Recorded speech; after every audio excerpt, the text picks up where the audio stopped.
दिल्ली में कुणाल की हत्या के आरोप में किस महिला डॉन की हुई है गिरफ्तारी? कहां पर एक लड़की ने होने वाले पति के हाथ पैर तुड़वा दिए? कहां पर नामी उद्योगपति और पूर्व सांसद से गैंगस्टर गोल्डी बरार ने मांगी रंगदारी? आप देखिए सारी खबरें टॉप 9 अपराध में। दिल्ली में 17 वर्षीय कुणाल की हत्या के आरोप में पुलिस ने लेडी डॉन जिक्रा को गिरफ्तार किया है। इसके अलावा पुलिस ने कुछ अन्य लोगों को भी हिरासत में लिया है। उत्तर पूर्वी दिल्ली के सीलमपुर इलाके में गुरुवार शाम कुणाल की चाकू घोंपकर हत्या कर दी गई थी, जिसके खिलाफ भारी विरोध प्रदर्शन हो रहा है। इस हत्याकांड के दोनों मुख्य आरोपी अब तक फरार हैं। हरियाणा के फरीदाबाद से एक हैरान करने वाला मामला सामने आया है। आरोप है कि जिस लड़की की शादी होने वाली थी, उसने अपने होने वाले पति के हाथ पैर तोड़वा दिए और उसे गंभीर हालत में अस्पताल में भर्ती कराया गया है। लड़के के परिजनों के मुताबिक लड़की ने अपने प्रेमी के साथ मिलकर साजिश रची। उसके कहने पर प्रेमी ने अपने 4 साथियों के साथ गौरव पर हमला किया। इस मामले में 2 नामजद सहित 5 लोगों के खिलाफ FIR दर्ज कराई गई है। जयपुर में महिला से छेड़छाड़ कर रहे युवक को पकड़ा गया तो उसने पेपर कटर से गला काटकर आत्महत्या कर ली। मृतक युवक आनंद शर्मा अलवर का रहने वाला है। पुलिस की शुरुआती जांच में सामने आया कि युवक मर्डर के मामले में तिहाड़ जेल में बंद था और कुछ समय पहले ही जेल से बाहर आया था। आनंद जयपुर में रहकर मूर्तियां बनाने का काम करता था।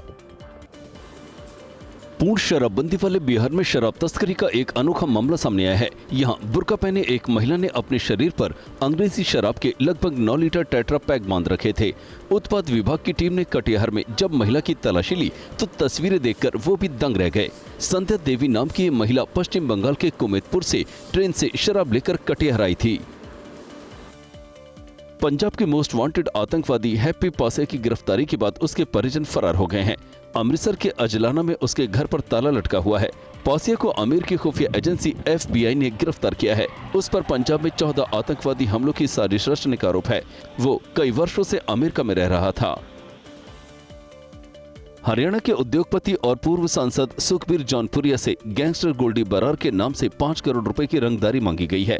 पैसा नहीं देने पर पूरे परिवार को खत्म करने की धमकी दी गई है। एक अज्ञात कॉलर ने गोल्डी बरार के नाम से सुखबीर सिंह के बेटे अशोक जौनपुरिया को फोन किया था और रुपए की मांग की।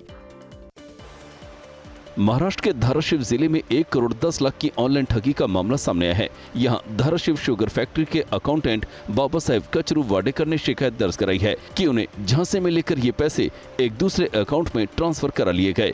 आरोप है कि एक व्यक्ति ने अज्ञात मोबाइल नंबर से फैक्ट्री के चेयरमैन अमर पाटिल के नाम से उन्हें फोन किया और उन्होंने उस पर विश्वास करते हुए पैसे ट्रांसफर कर दिए।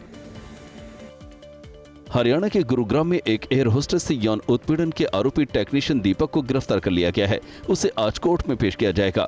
6 दिन पहले सदर थाना क्षेत्र के एक निजी हॉस्पिटल में एयर होस्टेस के साथ यौन उत्पीड़न का मामला सामने आया था। मामले की जांच के लिए गठित SIT ने हॉस्पिटल के 800 CCTV खंगाले और डॉक्टर कर्मचारियों से पूछताछ की थी। मध्य प्रदेश की राजधानी भोपाल में एक नाबालिग से दरिंदगी का मामला सामने आया है, जहां बदमाशों ने उसे नग्न कर बेल्ट से जमकर पीटा। पीड़ित ने वीडियो जारी कर आरोप लगाया कि उसे अगवा करके पीटा गया।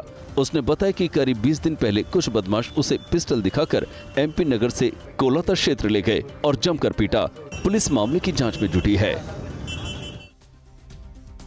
और अब देश की टॉप 9 खबरों में आज हम बात करेंगे पश्चिम बंगाल में हिंसा के बाद के हालात क्या हैं। हिंसा पीड़ितों से मिलने कहां पर पहुंचे राज्यपाल CV आनंद बोस? यासीन पठान ने क्यों लौटाया कबीर सम्मान और कहां पर आज लगेगा तबलीगी जमात का जलसा? देखिए आप। पश्चिम बंगाल के राज्यपाल CV आनंद बोस आज मुर्शिदाबाद जाएंगे और हिंसा पीड़ितों से मुलाकात करेंगे। CV आनंद बोस ने कल मालदा में हिंसा पीड़ितों से मुलाकात की थी और दोषियों के खिलाफ जल्द कार्रवाई की बात कही। वक्फ कानून के खिलाफ प्रदर्शन के दौरान 11 अप्रैल को हुई हिंसा के बाद कई परिवार पलायन कर मालदा में शरण लिए हुए हैं। राष्ट्रीय मानवाधिकार आयोग और राष्ट्रीय महिला आयोग की टीम कल मालदा पहुंची और हिंसा पीड़ितों से मुलाकात की। पलालपुर रिफ्यूजी कैंप में रह रहे लोगों ने आयोग के सामने अपनी नाराजगी जाहिर की और आरोप लगाया कि पुलिस उन्हें कैंप से जबरन हटाने की कोशिश कर रही है। उन्हें कैंप में रहने वाले अपने परिजनों से भी नहीं मिलने दिया जा रहा है। पश्चिम बंगाल में हिंदू मंदिरों के जीर्णोद्धार के लिए पहचाने जाने वाले यासीन पठान ने कबीर सम्मान लौटाने का निर्णय लिया है। उन्हें 1994 में सद्भाव की अनूठी मिसाल कायम करने के लिए तत्कालीन राष्ट्रपति शंकर दयाल शर्मा ने ये सम्मान दिया था। यासीन पठान ने कबीर सम्मान लौटाने का निर्णय राज्य में हाल ही में हुए सांप्रदायिक दंगों के बाद किया है। हरियाणा के नूह में आज तबलीगी जमात का सबसे बड़ा जलसा हो रहा है। ये जलसा आज से 21 अप्रैल यानी 3 दिन तक चलेगा। पहली बार नूह में 20 एकड़ में टेंट लगाया गया है, जिसमें तबलीगी जमात से जुड़े लाखों लोगों के शामिल होने का दावा किया जा रहा है। इस जलसे को जमात के प्रमुख मौलाना साद संबोधित करेंगे। जलसे को देखते हुए पुलिस ने सुरक्षा के सख्त इंतजाम किए हैं। समाजवादी पार्टी के प्रमुख अखिलेश यादव आज आगरा जाएंगे और पार्टी के राज्यसभा सांसद रामजीलाल सुमन से उनके घर पर मुलाकात करेंगे। 26 मार्च को रामजीलाल सुमन के घर पर हुए हमले के बाद अखिलेश यादव उनसे मिलने पहुंच रहे हैं। अखिलेश यादव रामजीलाल के घर पर ही प्रेस कॉन्फ्रेंस करेंगे। राणा सांगा पर रामजीलाल सुमन के दिए बयान के बाद सियासत गरमाई हुई है। यूपी के मऊ से बीजेपी विधायक केतकी सिंह ने सीएम योगी को बब्बर शेर बताया और विरोधियों पर हमला किया। उन्होंने कहा कि जब से बब्बर शेर ने प्रदेश चलाना शुरू किया है, तब से जो गीदड़ के रूप में रंगे सियार घूम रहे थे, उन सब ने अपना बिल पकड़ लिया है। अब उनके लिए बस एक ही जगह बची है, वो है ऊपर लोक और जेल लोक। उत्तराखंड मूल की बॉलीवुड एक्ट्रेस उर्वशी रतौला एक बार फिर विवादों में हैं। उनके मंदिर वाले बयान पर पुरोहितों ने तीखी प्रतिक्रिया जताई है। उर्वशी रतौला ने एक पॉडकास्ट में बद्रीनाथ धाम के पास मंदिर को अपना बताया था, जिसके बाद तीर्थ पुरोहितों ने नाराजगी जताते हुए माफी मांगने की बात कही है। फिल्म डायरेक्टर अनुराग कश्यप ने ब्राह्मण समुदाय पर दिए अपने आपत्तिजनक बयान पर माफी मांग ली है। उन्होंने कल देर रात सोशल मीडिया पर जारी पोस्ट में माफी मांगी। अनुराग कश्यप की फिल्म फूले पर कंट्रोवर्सी चल रही है। उसमें बदलावों और फिल्म के रिलीज में हो रही देरी से नाराज अनुराग ने केंद्र सरकार, ब्राह्मण समुदाय और फिल्म सेंसर बोर्ड पर सवाल उठाए थे। कश्मीर में करीब 4 दशक बाद बॉलीवुड फिल्म ग्राउंड जीरो का ऐतिहासिक प्रीमियर हुआ। फिल्म में आतंकी हमले की जांच कर रहे बीएसएफ अधिकारी की कहानी दिखाई गई है, जो कश्मीर में आतंकवाद के खिलाफ लड़ाई का संदेश देती है। फिल्म में इमरान हाशमी ने मुख्य भूमिका निभाई है। इसकी शूटिंग उत्तरी कश्मीर में कभी आतंकवाद के गढ़ रहे बारामूला इलाके में की गई थी। मुंबई में आज सड़क पर क्यों उतरेंगे जैन समाज के लोग और अलीगढ़ की सास दामाद स्टोरी का लेटेस्ट अपडेट क्या है। लेकिन सबसे पहले आप देखिए दिल्ली में मकान ढहने से जुड़ी बड़ी खबर क्या है आपके सामने। दिल्ली के मुस्तफाबाद इलाके में एक 4 मंजिला इमारत ढहने से 4 लोगों की मौत हो गई। अभी कई और लोगों के मलबे में दबे होने की खबर है। एनडीआरएफ और पुलिस की टीमें राहत और बचाव अभियान में जुटी हुई हैं। हादसा देर रात को हुआ। कई लोगों से निकाला गया है। यूपी के मेरठ में तेज आंधी और बारिश के चलते एक मकान ढह गया, जिसमें एक महिला और उसकी बेटी की दबकर मौत हो गई। ये हादसा शहर के अहमदनगर इलाके में हुआ, जहां एक कच्चे मकान की छत अचानक भर कर गिर गई। मलबे में दबने से महिला और बच्चे की मौके पर ही मौत हो गई, जबकि गंभीर रूप से घायल कादिर को अस्पताल में भर्ती कराया गया है। मुंबई में एक जैन मंदिर तोड़े जाने पर जैन समाज के लोगों ने नाराजगी जताई है और शांतिपूर्ण रैली निकालने की तैयारी है। जैन समाज की ओर से आयोजित इस रैली में महाराष्ट्र के मंत्री मंगल प्रभात लोढ़ा और बीजेपी विधायक पराग आलवाणी भी शामिल होंगे। आरोप है कि विले पार्ली पूर्व कांबलीवाड़ी में बने इस 35 साल पुराने जैन मंदिर को बीएमसी ने बिना नोटिस दिए ही ढहा दिया। महाराष्ट्र के जलगांव से एक आदमखोर तेंदुआ पकड़ा गया है। इसने 2 दिन पहले ही यावल में एक बच्ची पर हमला किया था और उसे मार डाला था। ये तेंदुआ अब तक कई लोगों पर हमला कर चुका है।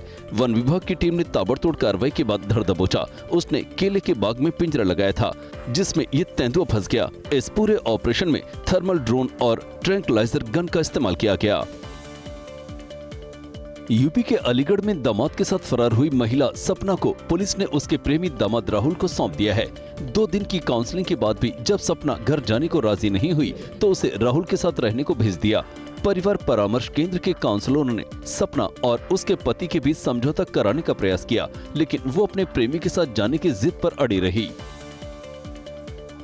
यूपी के अलीगढ़ से ही एक और चौंकाने वाला मामला सामने आया है, जहां रोरावर थाना इलाके के जलालपुर की रहने वाली 4 बच्चों की मां प्रेमी संग फरार हो गई और ताजमहल के सामने वीडियो रील बनाकर पति को भेजा है। महिला के पति ने घर से 1,70,000 रुपए कैश और 50,000 रुपए के जेवर लेकर फरार होने का आरोप लगाया है। पीड़ित पति ने एसएसपी से न्याय की गुहार लगाई है। पश्चिम बंगाल बीजेपी के नेता दिलीप घोष ने 60 साल की उम्र में शादी कर ली। उन्होंने पार्टी के सहयोगी रिंकू मजूमदार के साथ शादी की है। दिलीप घोष और रिंकू मजूमदार ने कल शाम न्यू टाउन इलाके में अपने आवास पर आयोजित एक समारोह में शादी की।